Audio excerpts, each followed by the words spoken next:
Mishke here, joining the GL world to pitch my new podcast, which now comes out twice a week, Wednesdays and Fridays. The show features an extraordinary array of exotic circus performers, forgotten Hollywood starlets, reclusive Fortune 500 CEOs, professional taxidermists. Yep, wait a minute, that's a different promo. Where's the promo for GLers? Here it is. Let's try this again. Mishke here, pitching my new podcast. We're out of time? Could I do it again? Josh Arnold, investment consultant, brings you Garage Logic Podcast number 1670, December 1st already. December 1st, 2025. 68 degrees was the record high on this day. That was in 1998. And it was 15 below on this day in 1893. Call Josh Arnold at 952-925-5608 for a free 48-minute consultation. Hail the flashlight king. Hail you! And now, from the mayor's office above the boathouse on the east shore of Spoon Lake, it's Garage Logic with Chris Reavers manning Technology Corner, Kenny Olson from the Krabby Coffee Shop, John Heidt in the newsroom, and of course, the rookie.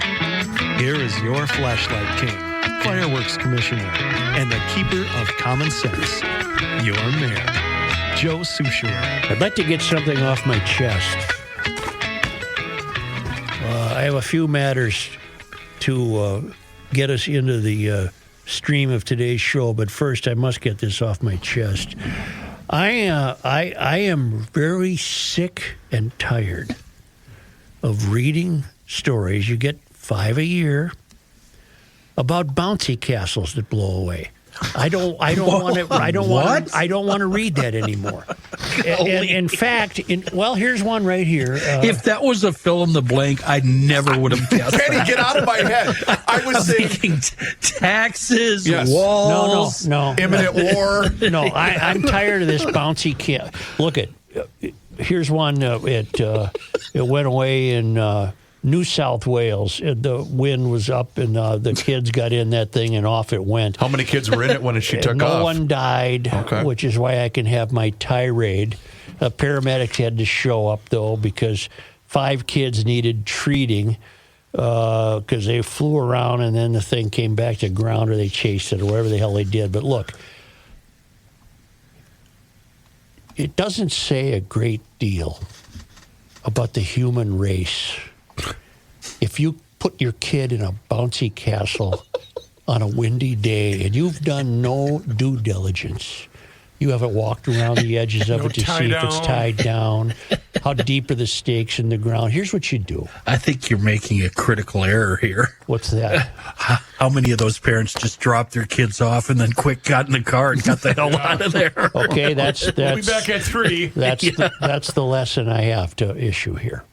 If your kid gets invited to a birthday party, you have a solemn obligation to call the host and say, are you having a bouncy cancel by any chance? Yeah, we are. Okay, I'm sorry. We're in Ecuador that week. We can't make it. My little Johnny's got to go with Would you want to check traveling. Would you want to check the conditions first before you made that declaration? No, you're done. You don't go anywhere where there's a bouncy castle. All right. That's it. Have you ever had the privilege of having one? Of being in one? Oh, God, no. I was just in one in October. Well, I'm not going in one. It's the most fun you can possibly. It's not fun. They blow away. I don't want to hear about it anymore. Joe, you get rocked around and knocked around and upside down, and your pants come off. No kid that I'm familiar with will ever enter a bouncy castle and then me watch them sailing off to Fridley in the damn thing. In fact, the most recent episode I had with a bunch of young ones is they all wait for me to jump, and then they go flying in the air because I'm a big Was moose. it a birthday party? It was a Halloween extravaganza. Sure. Did you call ahead and say, do you have a bouncy castle? No. When you got there, did you check to see if she was tied down? I trusted it. Oh, God help What's me. your number for the win, though? What's your win speed number? No, Matt, you're misunderstanding. Why? Under no conditions are they going in a bouncy castle. It's over. Oh, they'll throw I'm up tired some of it. resistance. Kids love that stuff. That story's gone now, and I got it off my chest. All right, we're done. I have a feeling that I don't see your grandkids obeying that at all. Of course not, but I get to say it. They're just going to smile and nod. Sure, Grandpa. The lure of brushes with death. Go sit down, Grandpa.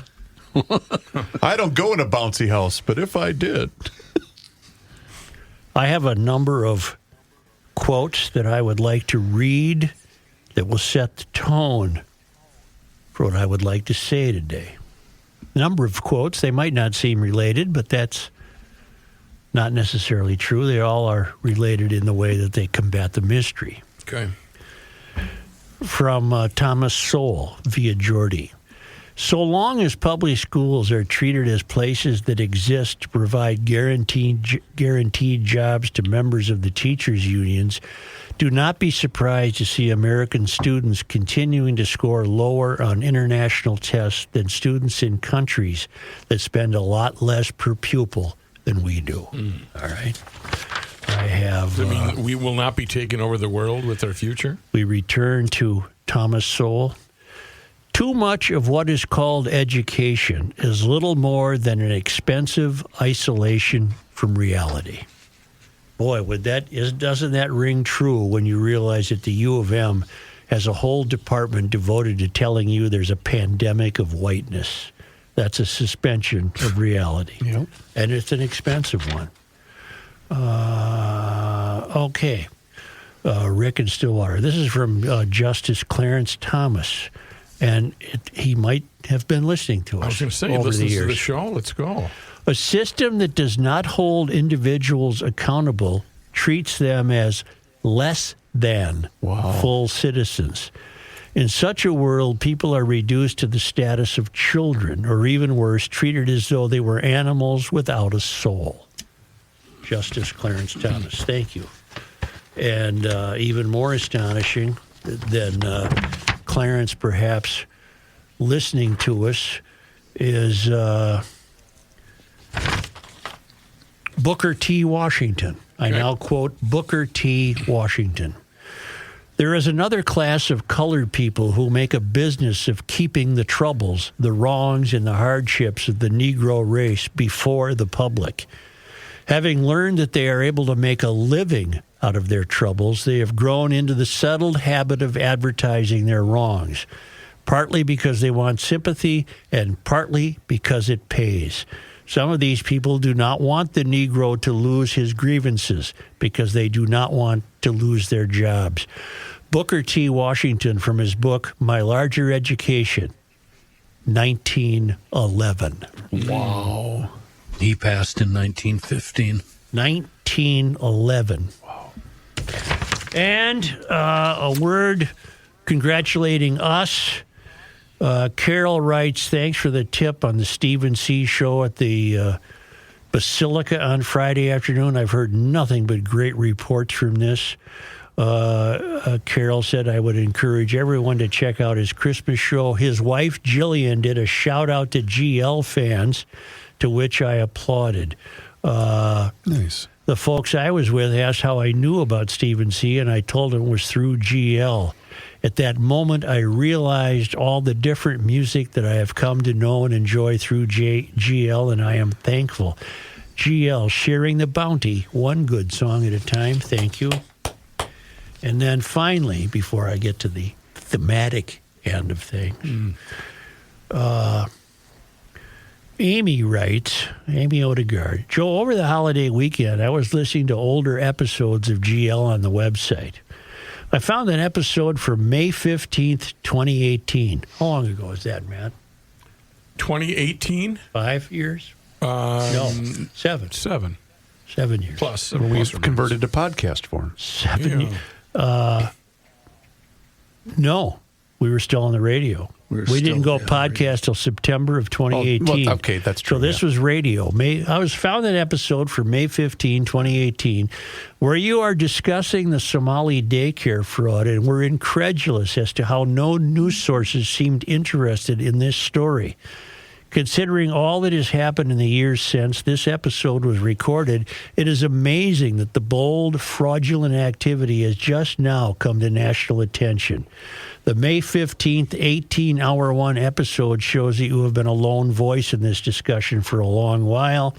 I have been a Garage Logic fan since the mid-'90s when the radio show kept me company when I was at home with my first baby. Thank you for being our mayor, Amy Odegaard. We have been on this a long time. Many GLers wanted me to know that over the weekend they got terribly excited because the New York Times had the fraud story for Minnesota. And there was nothing new in it, but I was grateful that they did it because it's continuing to get national exposure. And people are realizing what a complete and utter mess this state is. And that I think Mr. Walz is due for a reckoning. What? I'd like to go ahead, Kenny. What were you more shocked by? The Times piece or all of the tweets by the Minnesota Department of Human Services employees that have been verified by Alpha? Have you seen any of those quotes? Yes, I have that story. Those two things combined bowled me over during the weekend. Here's the latest news from the Department of Human Services. Employees with the Minnesota Department, and this isn't in the Star Tribune or the Pioneer Press. No. The behavior of before I get to this, the behavior of the Star Tribune, I find really puzzling.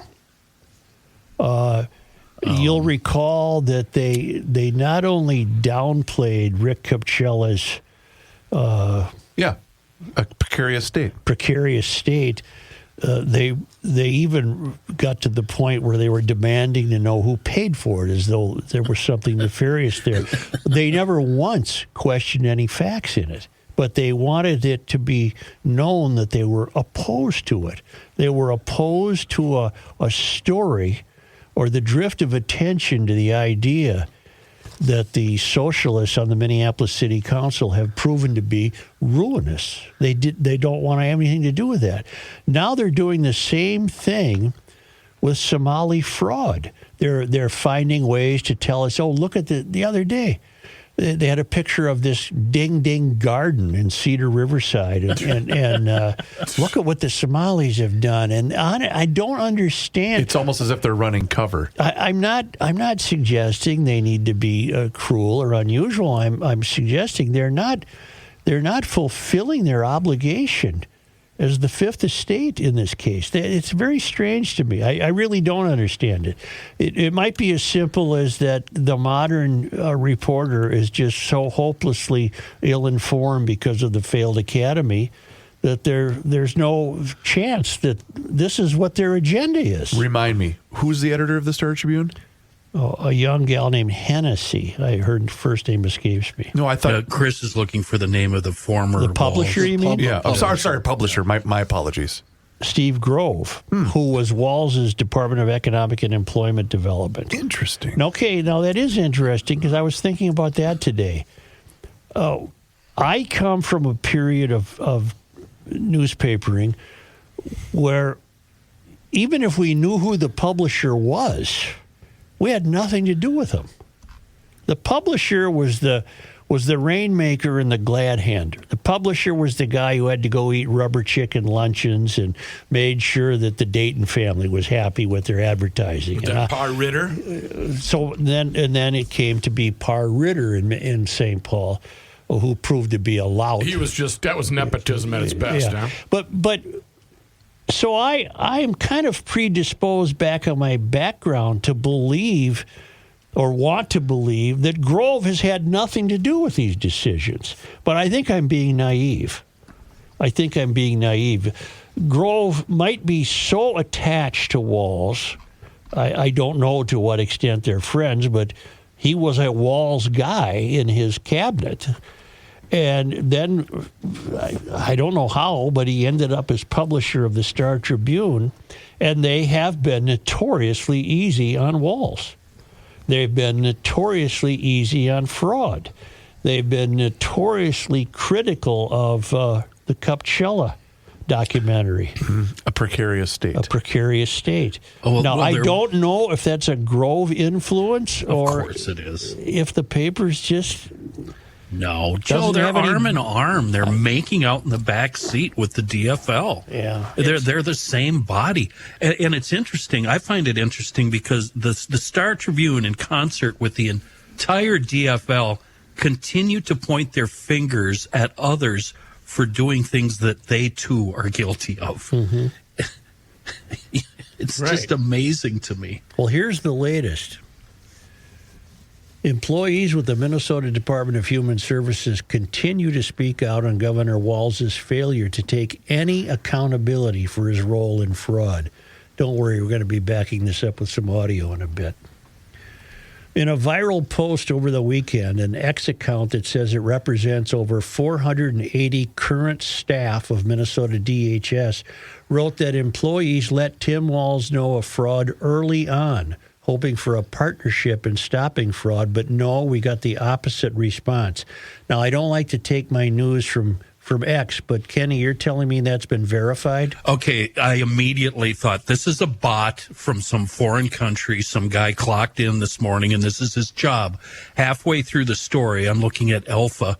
It says Alpha News has spoken with multiple people affiliated with the X account and confirmed they work for DHS. Wonderful. To the point, too, where our gal, Marian Rarick, She leaked this on our show. but she also corroborated all of this on social media as well. This has been picked up by a ton of national outlets, too, already, Joe. New York Post, Newsweek, Fox News. They've all printed the same story, basically.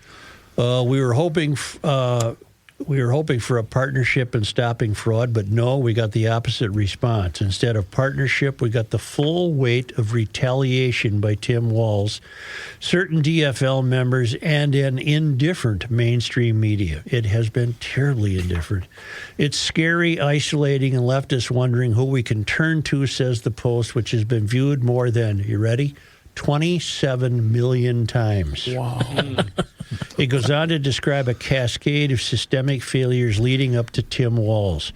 As a staff, we firsthand witnessed and observed fraud happening, yet we were shut down, reassigned, and told to keep quiet. Sometimes more. Leadership did not want to appear to discriminate against certain communities and were unwilling to take action, such as stopping fraud that would have had an adverse impact on their image. Fundamentally, Tim Walz is dishonest, lacks ethics and integrity, has poor leadership abilities, and has never taken any accountability for his role in fraud. Instead, Tim Walz deflects by blaming national politics for his own failings and distracts the public with inveterate lying, it continues. Alpha News has spoken with multiple people affiliated with this account and confirmed that they work for DHS. Minnesota fraud crisis has attracted national media attention in recent days, starting with a City Journal report on fraud proceeds. By the way, the Star Tribune had a story attempting to denounce that. They did. Yes. To denounce that. Something about just a minor percentage goes to Al-Shabaab. Something like that, yeah. Starting with a City Journal report on how fraud proceeds have been sent back to Somalia, where they ultimately landed in the hands of the terror group Al-Shabaab. 2 days later, President Trump announced he was immediately terminating temporary protected status for Somalis in Minnesota. We discussed that. That's essentially meaningless in terms of the fraud. Somali gangs are terrorizing the people of that great state, and billions of dollars are missing. Send them back to where they came from. It's over, the president said. Okay. Minnesota is home to the largest population of Somalis in the U.S., and the vast majority of the individuals charged in the States Feeding Our Future scandal are of Somali descent. That case, along with fraud in state housing and autism programs, was the subject of a Saturday New York Times piece explaining how fraud swamped Minnesota's social services system on Tim Walz's watch. The COVID-era scheme saw fraudsters steal hundreds of millions of dollars from a child nutrition program, which reimbursed participants. In short, fraudsters claimed they were providing meals to hungry children with when few, if any, meals were actually given. This is the New York Times that we've covered all of this. The level of fraud in these programs is staggering. Unfortunately, our system of trust but verify no longer works. These programs have been abused over and over to the point where the fraud has overtaken the legitimate services. This is a quote from U.S. Attorney Joe Thompson. Now, Walz was on Meet the Press over the weekend, and when we return, you're going to hear that. But Walz was asked on Meet the Press Sunday morning, if he takes responsibility for failing to prevent fraud in Minnesota. And you can hear that for yourself in the event you didn't hear Meet the Press. I hope your garage door is working, because I warned you and warned you and warned you. The time might even be past. It's cold out, so you can still get them. Baby, it's cold outside. You need a new door? Call Precision Door Minnesota. They have models for every budget. Right now, GLers get $100 off a single door, $200 off a double door. That'll increase the value of your home, save energy, provide better security. If you like your current door, Precision Door has you covered. If you like your current door, but you're afraid she's acting up, making some weird noises, book a noisy door tune-up special for $149. That's normally $290. Find out now before winter really sinks its teeth in if you're going to need some maintenance to keep that door working smoothly. Book online at precisiondoormn.com or call 612-263-6985 to schedule your free on-site new door estimate, or schedule a noisy door tune-up special with Precision Door Minnesota.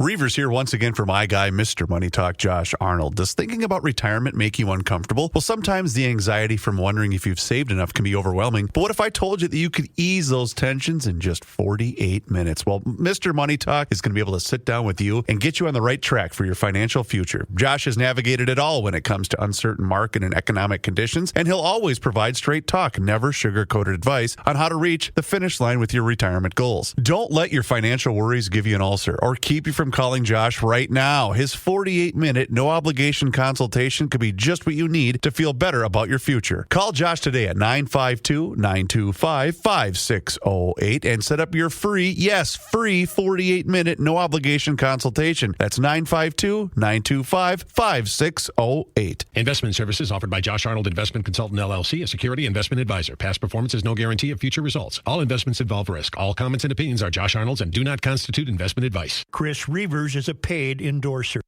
It's the end of the world as we know it, and he feels fine. Joe Souchere. There's a spot on westbound 94 right next to Highway 15 in St. Cloud that every time I go by there, I cringe, because that's where I was assaulted by a deer in 2008, and that is also the first time I did business with Schoonover Auto Care. I've been a customer since 2008. Since then, they've done body work, general repairs, tires, accessories, more body work, glass, and too many other things to name. Not only am I a customer, so is my son, and so is everybody on Garage Logic and their families, and so many GLers from the Twin Cities, all over Minnesota, and even as far away as the UP. Why? Well, I mean, there's many reasons. Number one, they're family owned, and they've been around the metro for 80 years now. We're talking generations of trust has built up with Minnesotans. Their honest pricing, their expert craftsmanship. That's another couple of reasons. They stand behind every job. You're never going to be shocked by the price when it comes time to settle up. You're always in the loop, and every repair is backed by their guarantee. You leave knowing the job was done right, and we're talking everything when it comes to those jobs: minor body work, major body work, Not only body work, though, they do glass, engine, drivetrain repairs, maintenance, tires, align. Oh, they have an alignment rack. You can get it aligned there when you get new tires. Oil changes, of course. They are the official auto shop of Garage Logic. A 4.9 rating on GL. And as you ask us, 5 stars from GLers. Schoonover Body Works and Auto Care. They're at 1060 County Road E in Shoreview. And they're on the web, schoonoverbodyworks.com. Almost had a car that I was going to bring straight to Scooney, but I was outbid on an auction site by $250. Ooh, jeez, you cheapskate. That's pretty close. Are there places you drive by every now and then where you go, yep, that's where I was T-boned, or that's where I got a flat tire, or that's where the deer hit me? Is it just me? Only on the way up to what we call the lake. Yeah. Every time I pass that spot on Highway 169, I remember that's where I got nailed. Yep. What about the time you buried that thing in the sand? I don't try not to think about that. There's this bush. It's on the right side, westbound 94, just about 5 seconds past Highway 15. Every time I go by there, I watch for a deer to come out of that stupid bush. Walz seems to be available to the national press whenever he open for business. He wants to. He generally appears before friendly people. I would say meet the press. Well, let's put it this way: if Walz appears somewhere, it's because he knows he's going to escape. So he was on Meet the Press yesterday, and we get this. Speaking of the Somali community, President Trump is targeting them and your state in part. He's citing fraud as the reason for his crackdown. Dozens of people of East African descent have been charged, convicted, and sentenced for stealing more than $1 billion in taxpayer money from government programs during COVID. As you know, Governor, that is more than Minnesota spends each year to run its Department of Corrections. So I want to give you a chance to respond to this. Do you take responsibility for failing to stop this fraud in your state? Well, certainly I take responsibility for putting people in jail. Governors don't get to just talk theoretically. Stop. We're going to have to stop this, as he says. All right, I'm sorry, I wasn't ready with the trigger finger. He has no responsibility for putting people in jail. All right, continue. Oh, my goodness. Well, wait, no, don't continue. It's all the feds. Right, he has nothing to do with it. He's done jack squat. He's done everything possible to avoid having people go to jail. And neither has his attorney general. Right. Minnesota has not done anything. Right. All right, thank you. Wait a minute, Chris, wait. Nope. I think what I'll do is shut up and we'll just let the whole thing play. Okay, it's so hard, though. Because this minute and 30-second clip might take us 2 hours to get through. So many things to say. Wrong. Fraud in your state. Well, certainly I take responsibility for putting people in jail. Governors don't get to just talk theoretically. We have to solve problems. And I will note, it's not just Somalis. Minnesota is a generous state. Minnesota is a prosperous state, a well-run state. We're AAA bond rated, but that attracts criminals. Those people are going to jail. Stop. I can't help it. Stop. You weren't going to make it. 5 no's. You're close. That's essentially the same as a police catching somebody robbing a house and putting it in the backseat of the car and saying to the criminal, "Why'd you pick this house?" "Well, I just thought this house looked so well run and so competently secured that I just thought this would be the place for me to rob." Criminals want to flock to be here. I'm not the first, I've been to this house before. This house looked generous. Yeah, it looked like a good place. The garage door was open and the BMW was sitting in the garage idling with the door open. This guy... Well, let me hold my tongue. Okay. Go ahead. Prosperous states, a well-run state. We're AAA bond rated, but that attracts criminals. Those people are going to jail. We're doing everything we can, but to demonize an entire community on the actions of a few, it's lazy. And as you heard Senator Kelly say, this president has cut a lot of inspector generals. He's cut programs that could help us tackle this on. So we are. Wait a minute. He's blaming Trump. He is. But remember, he's running for governor against Trump. That's a good point. That's a good point. Take it on. We'll put folks in jail. I don't care what your nationality is. I don't care what your religion is, your color. If you're committing crimes, these are programs that were meant to serve students with autism, to housing, and to making sure people had enough to eat. There's a reason Minnesota ranks as the top, lowest childhood poverty, best place for children to live. People are taking advantage of that. They're going to prison. That is totally disconnected with demonizing an entire group of people who came here fleeing civil war and created a vibrant community that makes Minnesota and this country better. But that's Donald Trump. Deflect, demonize, come up with no solutions. He's not going to help fix anything on fraud. My God, there's a big difference between fraud and corruption is something he knows about. Well, he didn't answer. First of all, wow. Walz will always have trouble if he's asked this question, because we now know more than we've ever known before just how complicit he has been in this fraud. So when he's asked about it, the only thing he can do is dance and move his feet as fast as possible and not say anything of meaningfulness, because he can't. He is so deeply involved in it that the only thing we can expect from him is this kind of feinting, dodging the bullet. He has nothing to say that's valuable. I'm so old. I remember him saying this about 2 weeks ago. I'm going to ask him to think about things like increased penalties for these types of crimes. And I think some of them border very closely on organized crime, where we got the federal government involved, these RICO crimes and things. So, yes, the answer is yes. Until we stop this, and I think every business would tell you this, we can do more. These folks try and stay one step ahead of us. We in government need to be given the authority. In some cases, we're pretty certain these people are doing it, but we don't have the authority to stop it. Look, in America, you're innocent until proven guilty. In these types of situations, maybe we need a pause.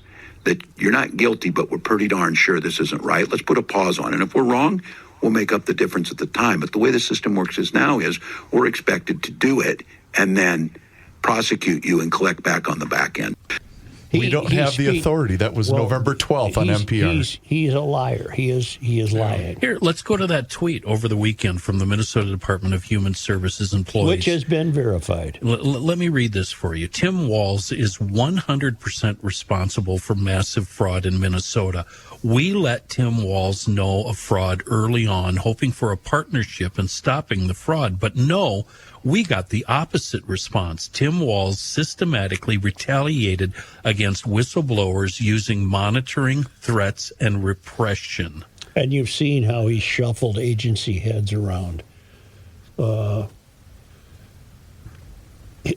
has developed this irritating affectation of speaking quickly. I don't know if he thinks that fools people or makes him sound somewhat brighter. It doesn't. He babbles. Are you making fun of me too? No. Oh. Just when you do ads. Okay. That account that I just quoted, the Minnesota Department of Human Services employees, has been suspended. You're joking. Really? X suspends accounts which violated the X rules. What are the X rules that it violated? Hold on, let me read the rules. Wow. That must have just happened.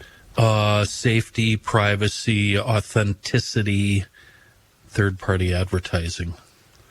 Well, Walz should either be in jail or impeached. And I think he needs, at the very least, this guy should resign. At the very least, he should resign. He has no business running again. And I'm now convinced the only reason he is to keep himself out of jail.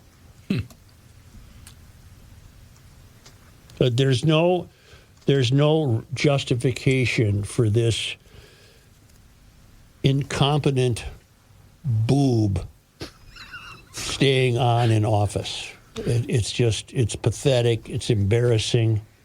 The state is a laughingstock.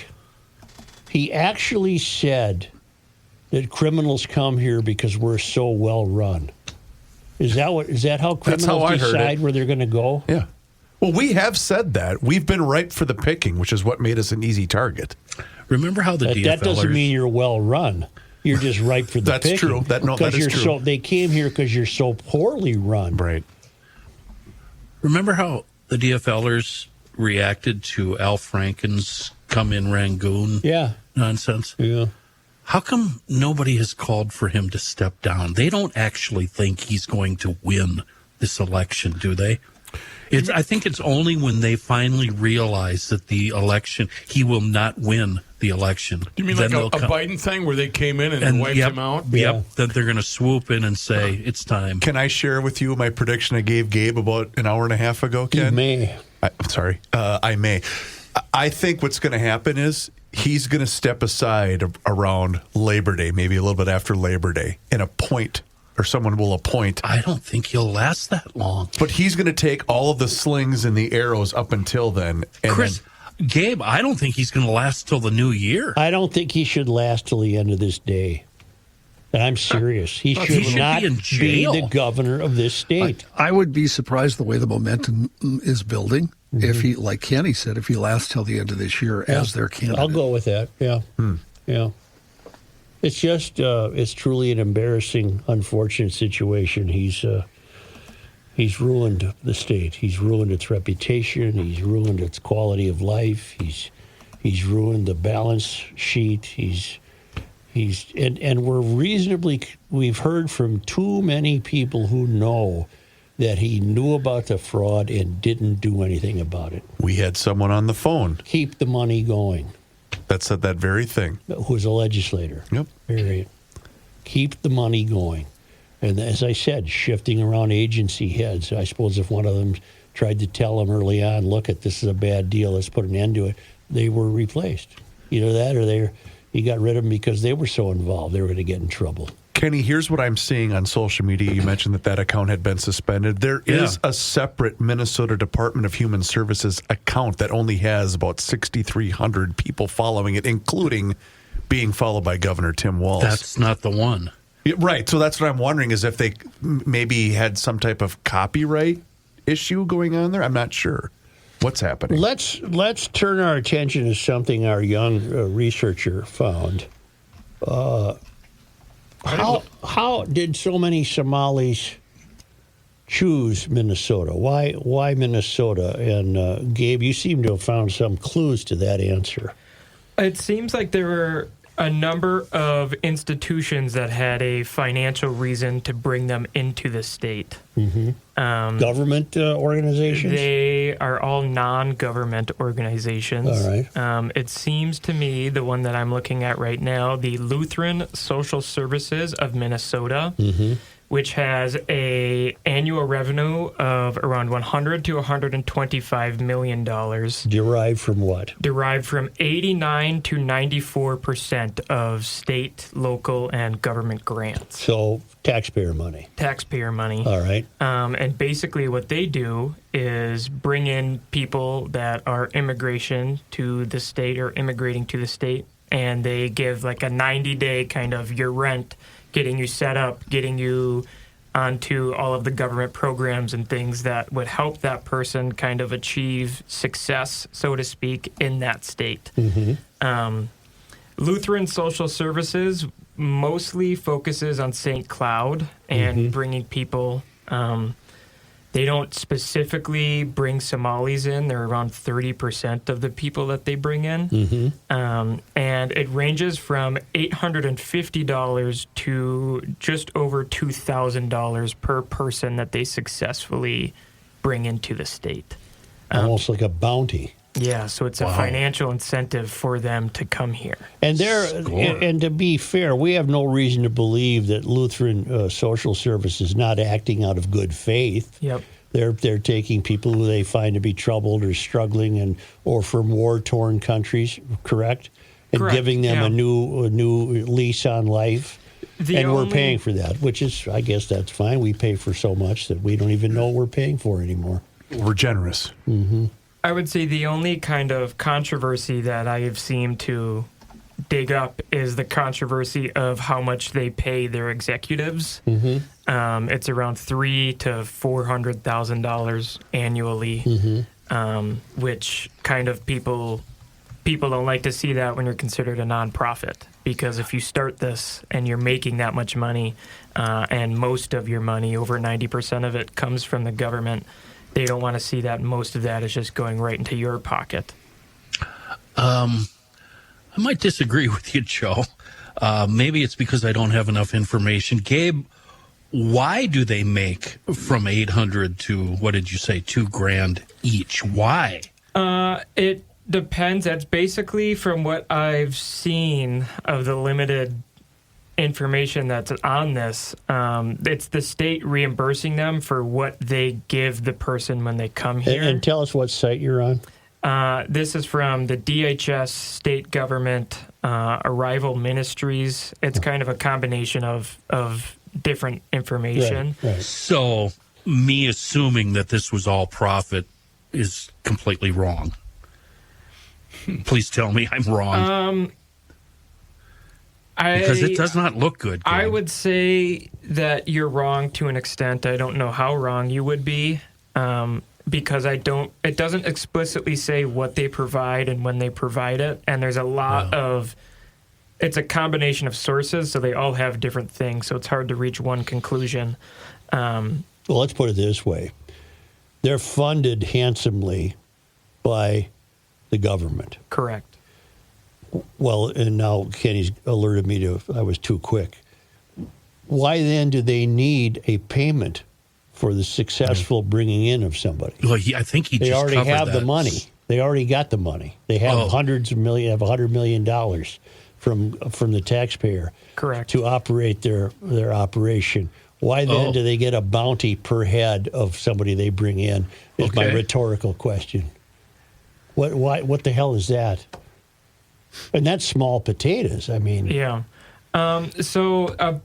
It's kind of a per diem, isn't it? Yeah. The estimate of what they bring in per year it's a really wide range if you're looking at the table. But last year, for instance, they brought in around 900 Somalian individuals, and they were paid $3 to $5 million that year, supposedly, just for bringing them in. But again, their revenue is around 100 to 125 million. Goodness. And that's all still from the government. Woo!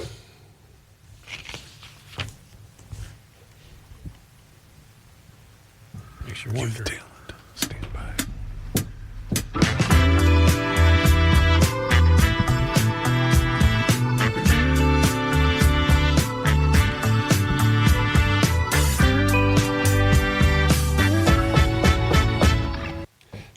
You know what else Walz said on that Meet the Press interview? And the interviewer didn't catch it. Well, we feed people. Well, one of the things we've discovered, Tim, is that no, we don't. We weren't feeding no child got fed. Even the 40,000 kids in Pelican Rapids, they didn't get fed. Down to 5,000 people. Whatever. Speaking of that interviewer, Joe, I don't know if you've caught this, but when she laid that question on him, the question, she used the term dozens of Somalis. Yeah. According to what I'm seeing, I thought it was 78. It's 77 people have been charged. And we're not counting separate cases where more than 20 young Somalis, have been convicted of terrorism-related charges. So what's 97 divided by 12? That's your dozens. If the topic in this country has anything to do with a person of color, it'll be soft-pedaled, no matter if it's crime or whatever. So do you think that's a legitimate excuse for the hotshots in the government acting the way they are? That's what the employees of the DHS No, said. It's not an excuse. They're making people less than. They're hiding behind their racial virtue. Do you believe that that's why they poo-pooed this, or do you believe it was something much dirtier than this? I think it's dirtier than that. Ooh. Greasy. Walz, I wish you'd come on the show. Oh, come on. I'll try again. I mean, I'm sure the Come hundredth on, time. Joe. But Maybe I wouldn't could it be pretend I'm grand? Vanita. Wouldn't it be Hi, this is grand? Vanita. Call this number, 651-1500. Walz, do you have any balls at all? Come on this show. Come on this show. Please. I'm just a knucklehead, Joe. I'll say. Why don't we... Grab you, John candy. Why don't we take a break and listen to what the newsman has to say? Not before I tell you about North American Banking Company investing in your success since 1998. And way back then, they made a promise to deliver a better banking experience for their customers where you know your banker and they also know you. And while a lot has changed since then, this commitment to being a true community bank in the Twin Cities, that has not. And online and mobile banking are important for everyone these days. And you might think that a community bank would have versions of these that were last updated back in 2012. But no, North American Banking Company has the exact same online and mobile banking tools as all of those other big national banks. They're so easy and they're also very convenient to use. I use mine almost every single day. It's fantastic. But see it for yourself. Check them out online today. It's nabankco.com to learn more. It's banking done differently. North American Banking Company, member FDIC, is an equal housing lender.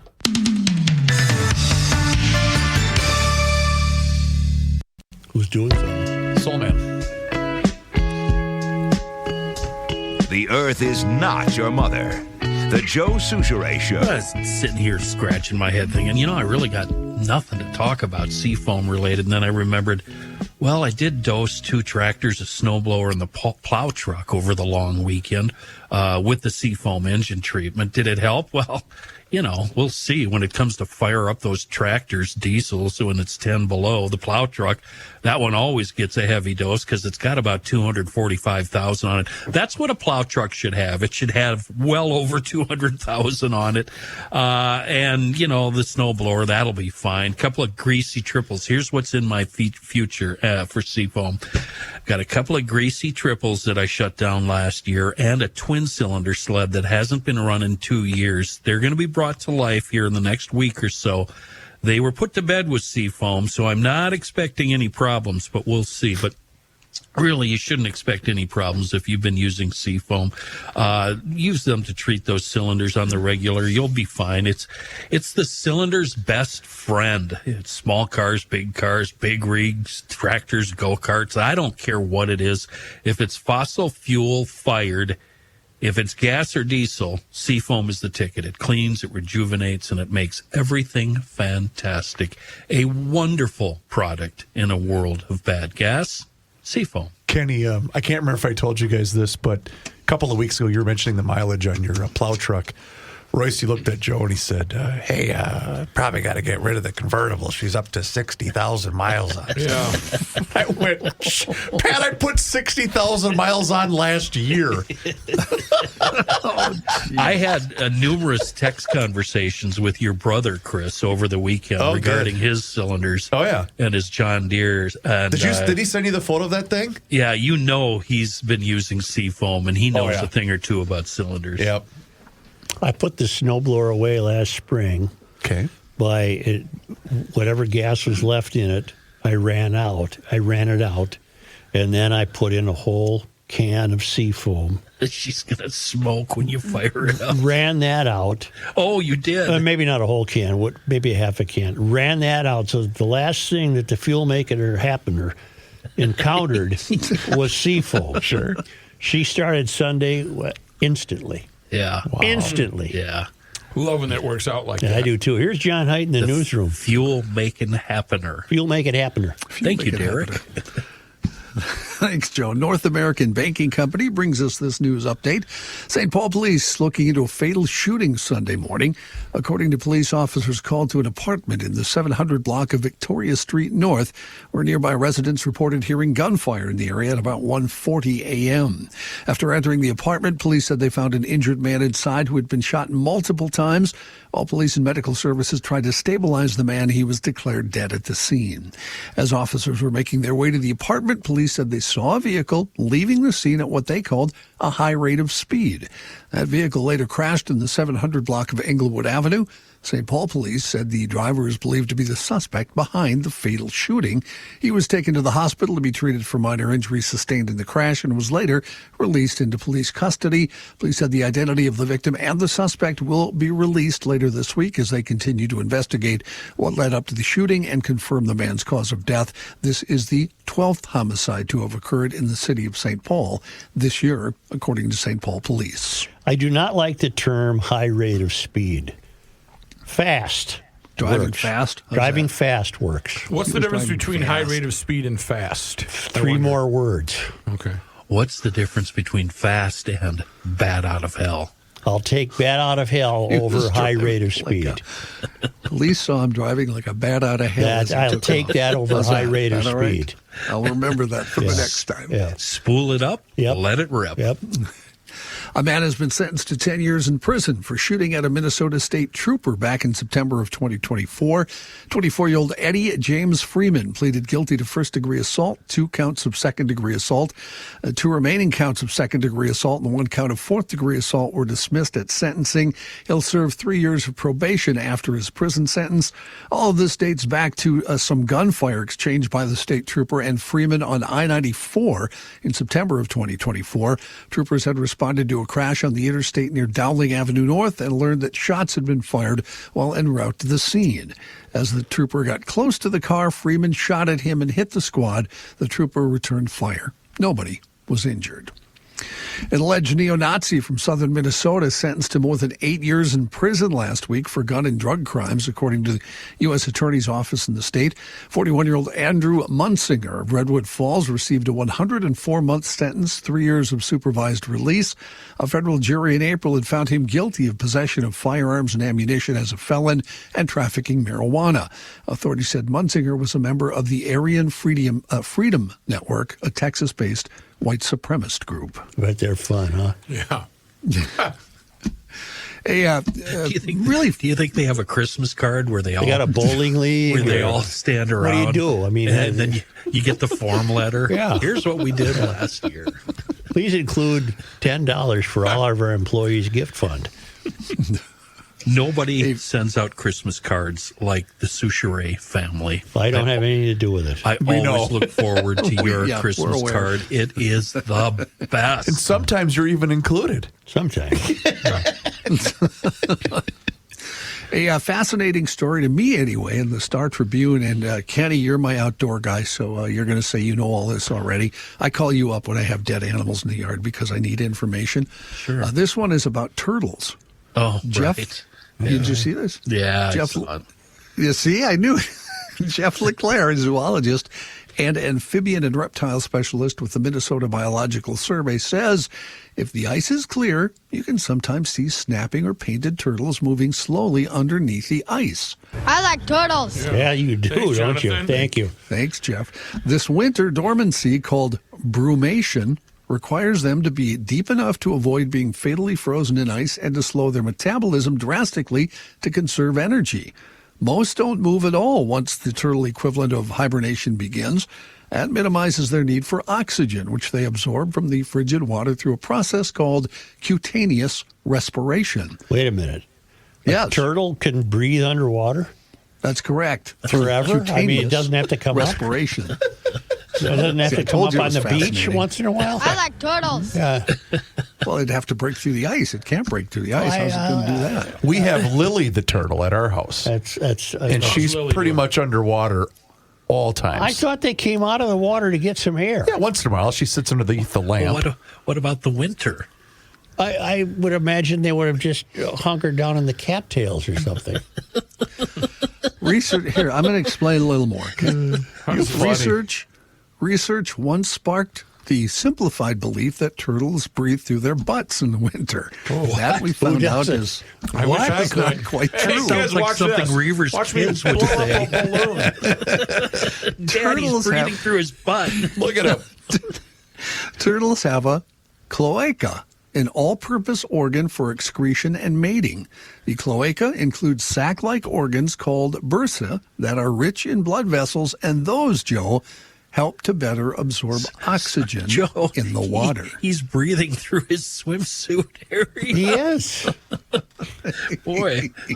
I guess my familiarity with turtles is pretty much based to be an on-land experience. I didn't know they spent the winter in the water.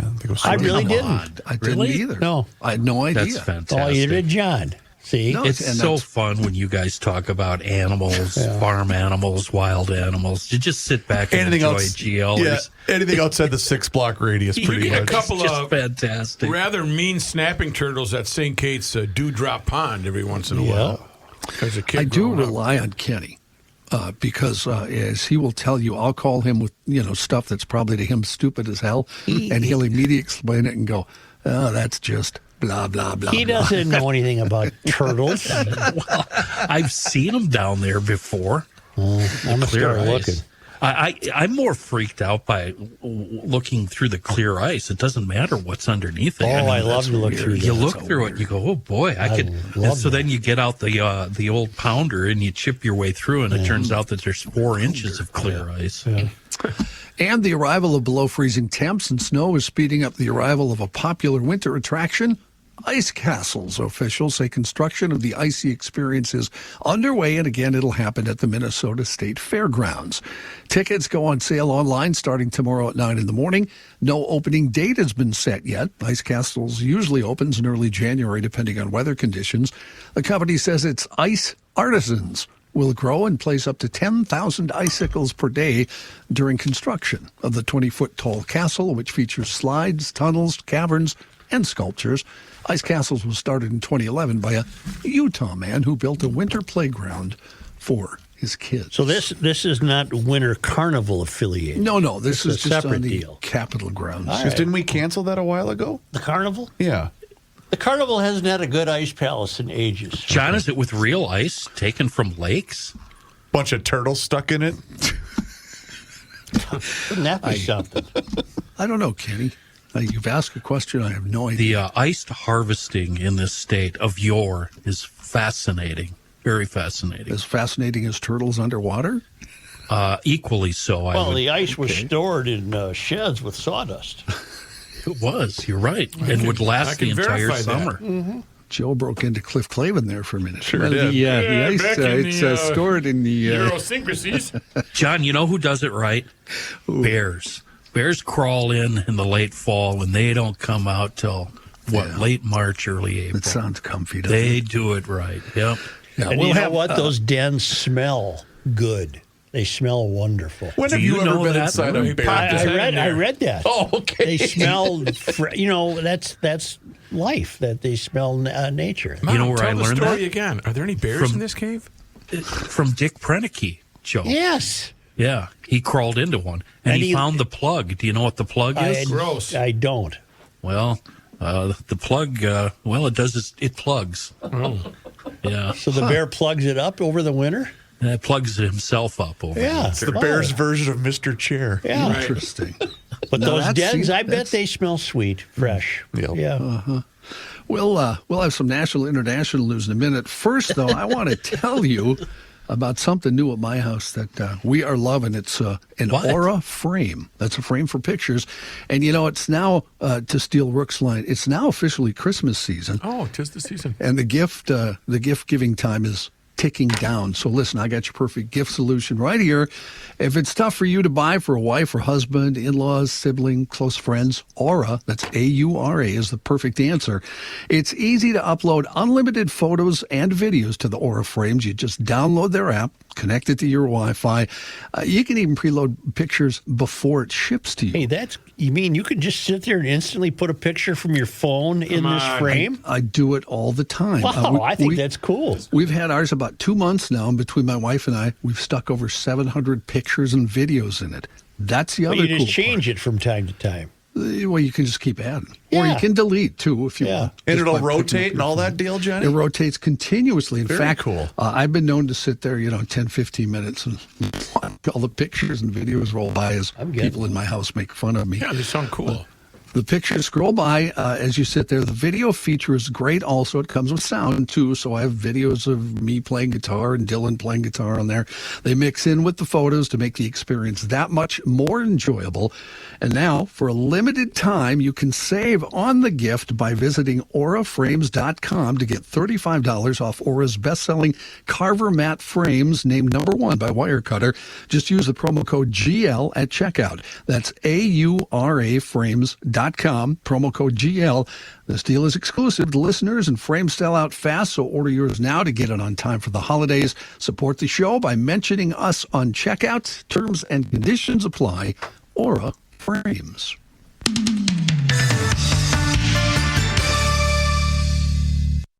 Hey, folks, it's Patrick Ricey, and fruitcake is back on the menu, baby. Let me ask you something. Would you be happy if the only dessert you got this holiday season was fruitcake? Well, no, neither would I. That's what it's like when you've got one insurance agent with just one company. You don't have any options. That's why I work with the Canopy Group. They're an insurance agency that's unique because they offer 16 carefully selected companies for your home and auto insurance. 16. And behind the scenes, they've got 50 licensed elves. Okay, they're agents, but this time of year, let's call them elves, making sure you always have the best coverage at the best price. So this holiday season, don't settle for fruitcake. Get options. Visit the Canopy Group and see what they can do for you. thecanopygroup.com. Here's a man who spends hours in hardware stores, sifting through the nuts and bolts of life. Joe Souchere. Hofferman Water is here for you. You know what? You're entertaining right now. It's never a better time to get on that schedule and have Hofferman Water come out for that free water analysis. I was entertaining on Thanksgiving, and that's exactly what I was complimented on, was my wonderful water drinking system from Hofferman Water and Connecticut. So don't be a dummy. Get on that schedule right now. 612-895-2440 or book your appointment online at HoffermanWater.com. And as long as you're on that website, you can see every single different water treatment system that they have to offer. It doesn't matter if you're in the mood for a water softener, an iron, rust, and odor filtration system, or a brand new drinking water system. Everything gets better with Hofferman Water and Connecticut, but you got to get on that schedule. They'll come out, they'll give you this thing that's called a water score, and then based upon that water score, they'll give you recommendations on how they can make an amazing difference in the quality of your water. They have done that with me. They will do that for you. HoffermanWater.com. They've been proudly serving the state of Minnesota for over 50 years. Please do me a favor and mention that you heard about them on the Garage Logic podcast, Johnny. I like the way meats show up in various dishes. I had some wild rice that had bacon in it. Oh, boy. And some ground beef. I had some dressing that had Jimmy Dean sausage in it. Hopefully sage. I like the way the meats show up. You don't expect it, and there it is. By dressing, do you mean stuffing? Yeah.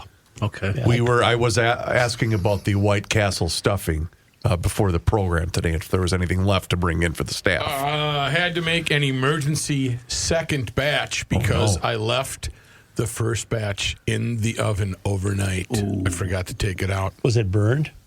No, it just was old. Somebody get that stuffing out of there. No, I was well behaved. That's a Reavers move. In years past, yes. I would have eaten it. I love it when I said, let's roll the dice. I was overruled. Did you taste it? No. Oh, you fool. That would have been fine. Don't tell me. I made a good batch. The second batch was pretty good, I was told. Don't tell me you threw it away. Yeah. I would have eaten that. It was just a little pan like that. It was the first pan went well. Yeah. I got to tell you, right now, the right side of your hair, Joe. Yeah. This side? You look like... Nope, that side right there. This side? Nope, the other you look side. like John Merrick, the Elephant Man. There you go. Jeez, I got to get a haircut. I'm not an elephant! I'm a human being! You've seen John Merrick going for a pedicure. Whoa. Remember that scene, though, we were walking around the lake? That was a great scene. Do you guys ever have an opportunity to eat pheasant? I have many times. Years ago. We had we fixed pheasant on Saturday. Ooh, get any BBs left over? You know, I've got a neighbor that raises them. I should get each one of you guys a pheasant so you could, and you're not going to believe how good it tastes. Oh, I would. What do you prepare it with, Ken? Do you just whatever? Don't ask me those questions. Ask Matthew. She put it in a crock pot. That's all I know. Okay. Yeah, she put it in a crock pot with some spices, maybe some, what do you call it, the chicken broth?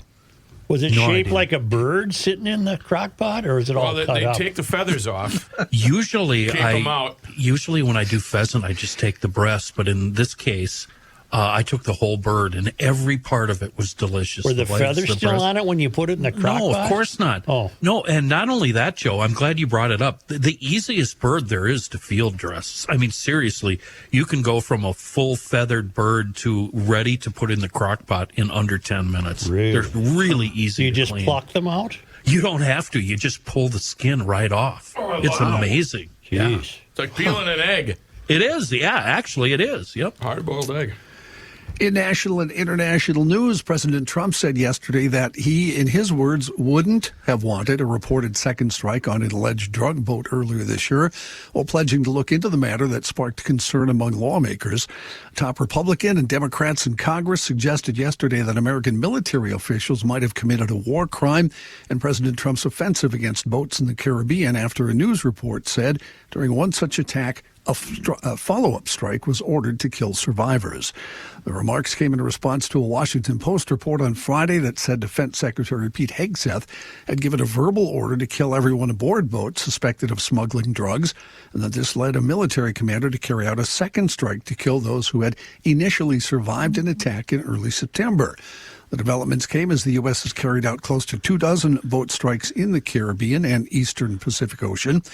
Meanwhile, as the president says those boat strikes are to stem the tide of drugs coming into the U.S., a pardon from the president is questioning the seriousness of that claim. President Trump announced on Friday afternoon he would grant a full and complete pardon to a former president of Honduras, Juan Orlando Hernandez, who, as the center of a sweeping drug case, was found guilty by an American jury last year of conspiring to import cocaine into the United States. The news came as a shock not only to Hondurans, but also to authorities here in the U.S. who had built a major case against Hernandez and won a conviction. A DEA agent who worked on the investigation into Hernandez, who spoke anonymously because he was not authorized to speak publicly about the matter, called the pardon lunacy. And Mike Vigil, a former chief of international operations at the Drug Enforcement Administration, reacted with disbelief to the news. What did Trump owe this guy? What favor did this guy do for Trump? This is ridiculous. Yeah. Why are you pardoning this guy? Do we ever have a reason?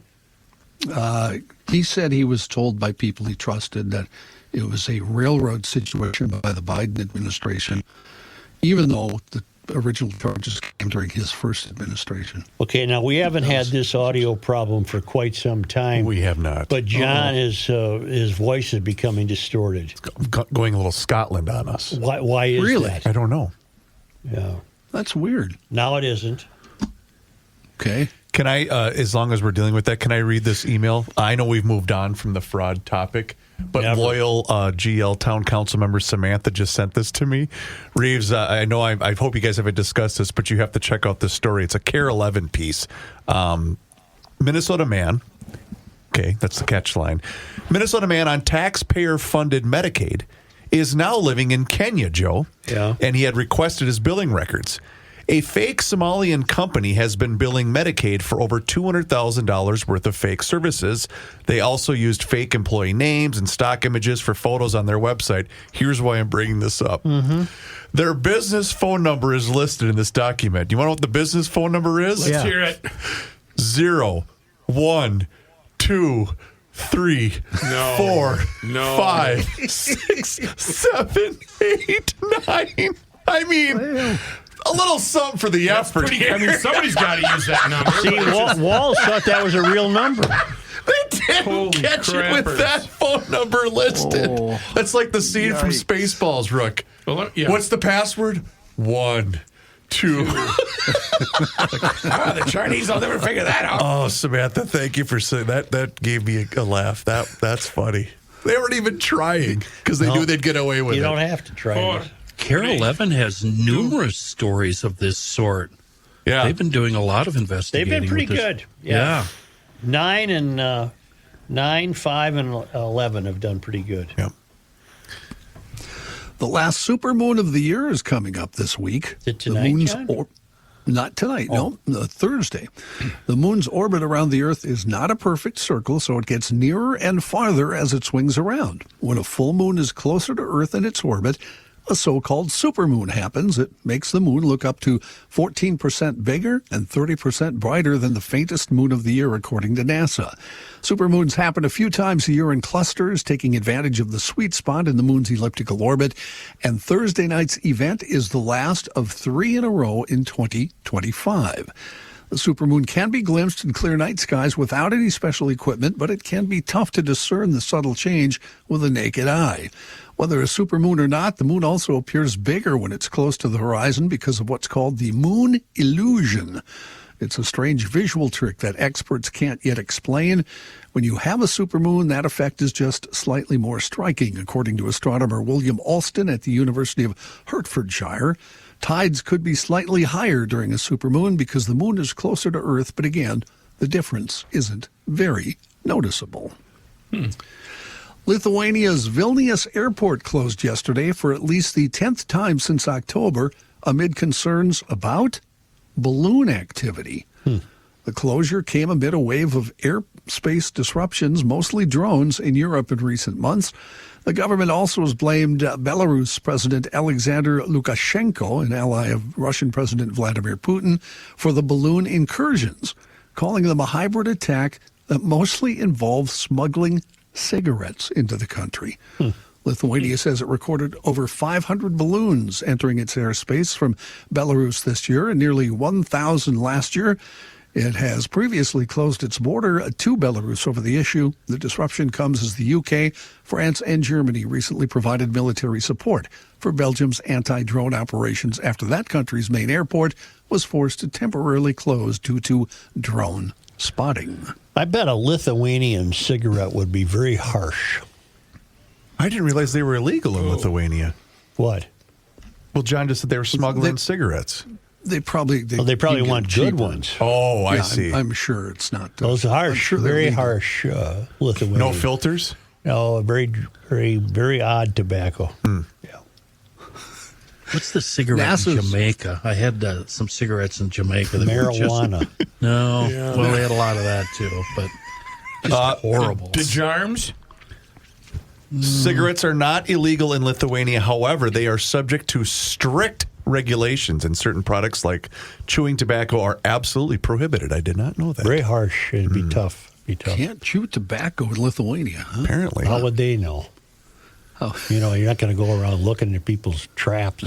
I know, but Unless that'd be you're really really bored. big smuggling. Yeah. Joe, do you ever have conversations with yourself like I did this morning? It's like, I'm pretty sure I could have one or two and I'd be fine.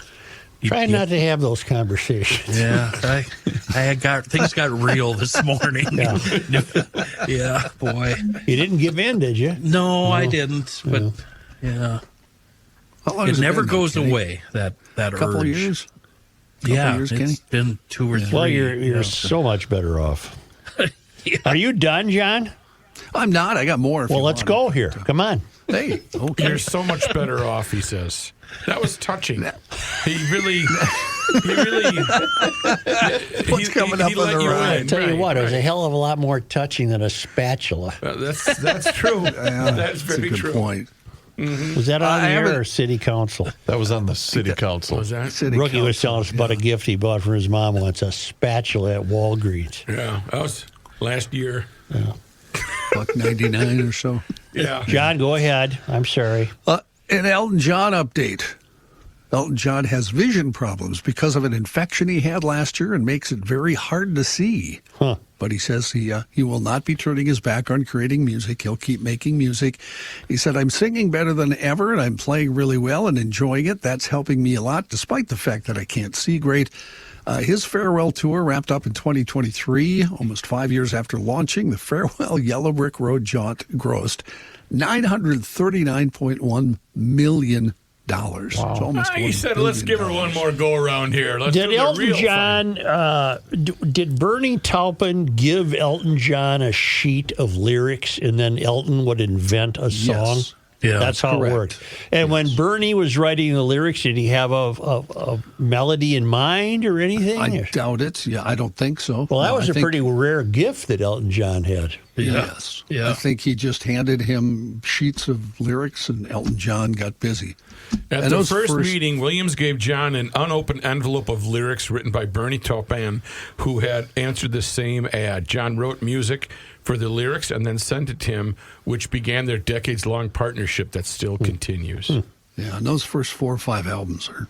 They really were pretty good. Incredibly wonderful. Blue Jean Lady. So he just wrote like a poem and then handed it to him and said, here, tickle the ivories. Did you guys like the film? Was it Rocket Man? Was that the name of the film? I did. Yeah. His name is Benny Elton Hercules John. He changed it. Yeah, but that isn't his name. His name was Reginald Dwight. But Reginald he changed Dwight. It. He changed it in 72. Which one? Which song is his best song?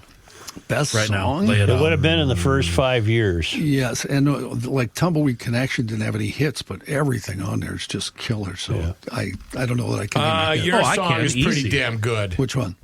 Your song? Your song's a great song. Yeah. Benny and the Reed. Jets. No. Easy. Oh, Are you kidding me? Easy. Oh God! Oh God! Benny and the Jets. What was his biggest hit? Was it Rocket Man? I Was that want his to kiss biggest the hit? bride. Oh, golly. Oh, he had a million number ones, Chris. Yeah. I don't think you could have it. You know, The one he did with Britney Spears was all right. Oh, God. John, thank you very much. yeah, Dancer or please something like go to that? break, It's please. just too much. Yeah, maybe it was. Who's doing something? Nobody, Rob. This guy wears many hats, just not indoors. Joe Souchere. We heard this one before? I think so.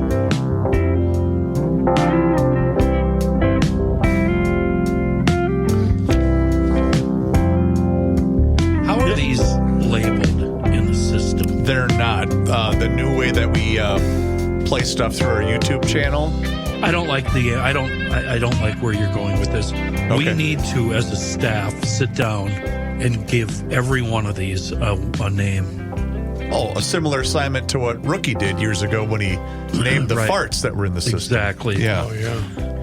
This just in. Rainy day Those those were were midnight. authentic, too. A rainy day in Brooklyn. Rainy night in Brooklyn. That was the best.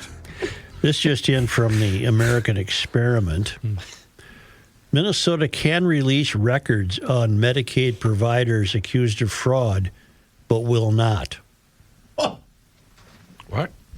First, this is from Bill Gahn, writing in the American Experiment. First, let me sincerely praise the Star Tribune for committing an act of journalism. The Star Tribune reported just 2 months after a jury delivered guilty verdicts in the eye-popping Feeding Our Future fraud, Minnesota lawmakers voted to give state agencies broad authority to stop payments to individuals and companies suspected of defrauding the government. They also allowed the Minnesota Department of Human Services to disclose when it is withholding payments for a company over credible allegations of fraud. But while the DHS requested the ability to disclose that information, often it won't. The Star Tribune has requested documents under this authority, but it has been refused. Also from the American Experiment. Where is it? Is this it? Yes. Never mind. It's an old story. I almost erred there. I have. Good what catch, was I good gonna- catch. Oh. This is a Chicago public schools policy allows illegal immigrant students excused absences if they or their family members are afraid of ICE activities in the area. A document called Chicago Public Schools Attendance Coding for Safety Concerns Related to Federal Representative Activity. Well, that's a long title, isn't it? Obtained by Education Watchdog Defending Education, affirms that illegal immigrant students can be marked as excused if a parent conveys to the school a fear of federal immigration authorities. So, in other words, these kids never have to go to school. Never having to go to school is the only logical outcome of this, because the kids can use that as an excuse for the whole year. They just don't They don't have to go. You do. Yeah. And you take your test. All the time. All right. If a parent reports an absence and attributes it to fear of federal representative-related procedures, schools can't excuse the absence under concern for student health and safety. All right. I don't know how that's going to help the child any, but there you have it. You don't have to do it. Later in life, those are the kind of kids that when they don't show up for work, they tell their employer, I just wasn't feeling it. They just weren't feeling it. I just wasn't feeling it yesterday. Thank you, Datron. And that dreadful Family Leave Act, we're 1 month away. We're drawing closer. It takes effect January 1st.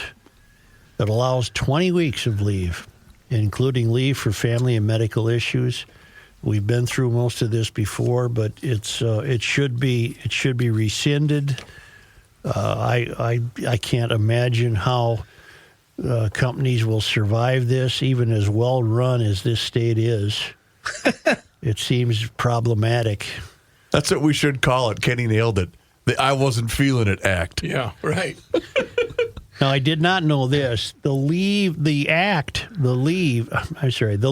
is available for most workers, but does not cover federal employees, tribal employees, seasonal hospitality workers, independent contractors, self-employed workers, postal workers, or railroad employees. It does apparently include state employees. Well, yeah, they weren't going to leave themselves out of that. You have to have learned, you need to have earned at least $3,900 the previous year to be eligible for the leave program. $3,900. Are you kidding me? They're going to need all that.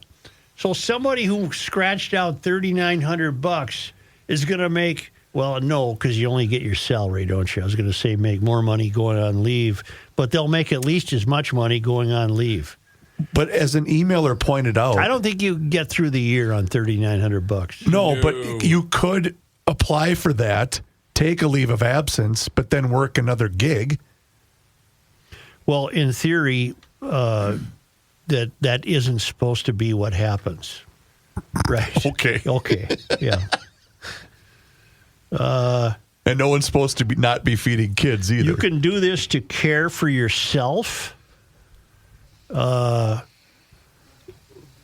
you got a pregnancy, childbirth, health needs. Anyway, we'll watch it because it's going to be what we call a cluster bleep. Hello. I think it will. Don't you, Matt? Only because. In fact, you have to deal with it. Yeah, I do. Are you clearing the desk there? Now, what? You know what? Do we still have the groin kick sounder? Yeah. Well, we haven't issued a groin kick for a long time. Yeah, we really have not. I think based on his Meet the Press performance, old Walsey needs a fresh groin there kick. You go. That's in the spirit that of it. Deserves this. That's a perfect segue for what I wanted to say, Joe. Yeah, I planned it that way. I think we had this discussion off the air, but I want all the GLers to know that you heard it here first. And I think I'm the only one on the staff that's saying this, but I'm predicting that Walz will not survive the month. He will be gone by January 1st. Well, our young assistant then piped up, and he contested that by pointing out that they might prefer to have Walz around to be the fall guy, and then ultimately when they pick his replacement, that replacement will look that much smarter than Walz. Of course, right now, a stove placed in your front yard waiting to be picked up is smarter than Walz. I wonder why he doesn't come on the show. Maybe it's just wishful thinking on my part, but, let's go here, DFL. We've got quite the note here from the traveling Lymans. I hope they had a wonderful Thanksgiving. On Thanksgiving Day, they cruised northeast on the Indian Ocean and crossed the equator for the second time. It's like you going to a wild game. Right. They're now back in the northern hemisphere. Saturday, they cruised the Strait of Malacca between North Sumatra and Malaysia. On Sunday, they made a port of call in Singapore. Tonight, December 1st, we will depart Singapore, cruising southward on the Natuna Sea and Camirata Strait. The Natuna Sea is the north of the Camirata Strait and lies between the Riau Islands and West Kalimantan. It is the southernmost part of the South China Sea. the Karamata Strait. This wide strait lies to the east of both Riau and West Kalimantan, separating Borneo from Sumatra.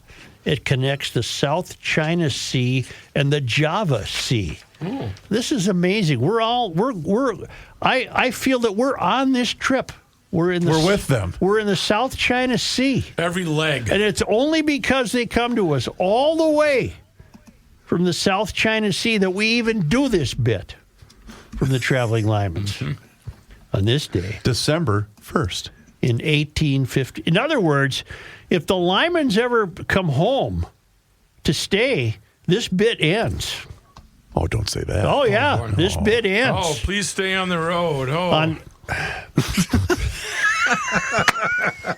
On this day, in 1855, at the Washington Navy Yard, Susan L. Mann christened the steam frigate Minnesota with a bottle of Minnesota water.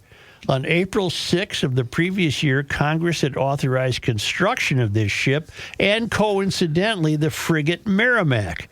Rebuilt as a Confederate ironclad and renamed the Virginia, it attacked the Minnesota during the Civil War. It was on this day, December 1st. In 1856, the first issue of Ignatius Donnelly's newspaper, the Emigrant Aid Journal, was published in Philadelphia.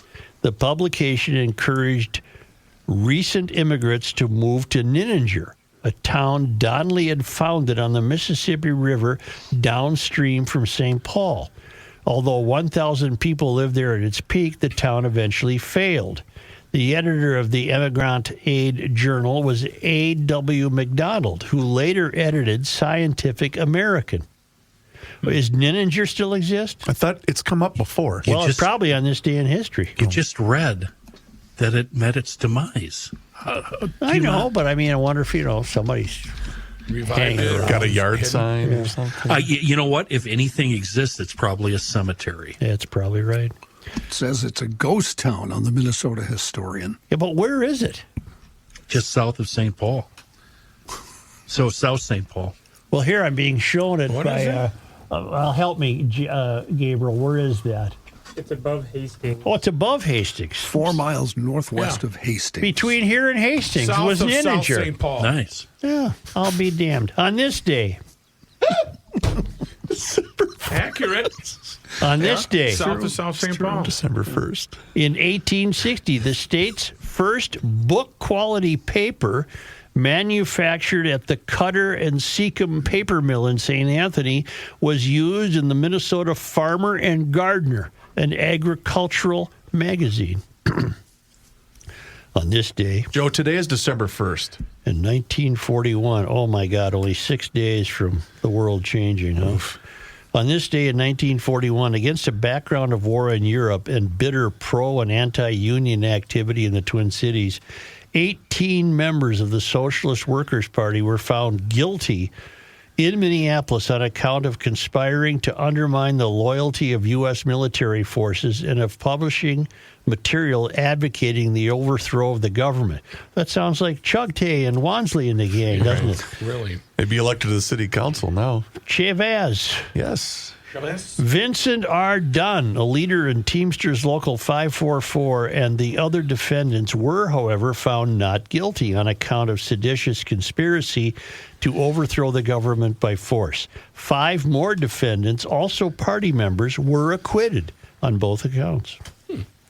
On this day, December 1. In 1982, which would be 40. 45 years ago. 43. Clement Halpers died in St. Paul in the same Ramsey Hill house in which he was born in 1900. Who? Known for developing the Minnesota State Fair Art Show into a major exhibition of local work, he also led the Works Progress Administration's federal art project in Minnesota. Throughout his career, Halpers insisted that artists should support themselves without government grants. My hero. In this vein, when asked to give art students a lecture on how to survive financially, Hoppers responded, "Sure, that'll be $150, please." Oh, consultant fee. Boom, boom, boom. That was pretty Shocked that interesting. I didn't know him, yeah. What, Ramsey Hill House? I wonder where that is, Rook. Why don't you find out for me? South St. Paul. Yeah, it's north of South St. Paul. On this day in Minnesota's sports disappointment history. December 1st. Oh, what a sad day this was. Who did we lose to today, Joe? On this day in 1978, the Sports Facilities Commission voted 4-3 to build the Dome Stadium. Oh. That was the beginning of the end for me in Were Minneapolis. those three naysayers your best buddies? They would have been at the time, yes. On this day, December 1, in 2002, Michael Vick ran to beat the Vikings in overtime. Oh yeah, I don't recall that. Yeah, he put on a performance. Did he? Yep. For Philadelphia. No, that was when he was with Atlanta. Yep. I see. Right before Is he the guy that was fighting the dogs? Yeah, that's what I was going to say. Right before he got busted for killing all them dogs. Yeah. Well, is that dog fighting or cockfighting? Just think a year from yesterday, we could talk about Max Brosmer. That was is Patrick out here? Yes, sir. I think that'll come up today on Monday Night Sports Talk. I think it'll come up too. Hey, do us a favor if you have not done so already. Hit subscribe on the Garage Logic YouTube channel. That's right, we've got a YouTube channel, and you can watch the show each and every single day, starting right around noon. You can also see full segments, video shorts, behind-the-scenes footage. It's all there for you. Just search Garage Logic on YouTube and on all of our social media channels, which includes Facebook, Instagram, and X. And you can also sign up for the Daily Logician. That's an email that comes right to your inbox each and every single day, and it includes the most recent episode of the podcast. Find out more and sign up today at garagelogic.com.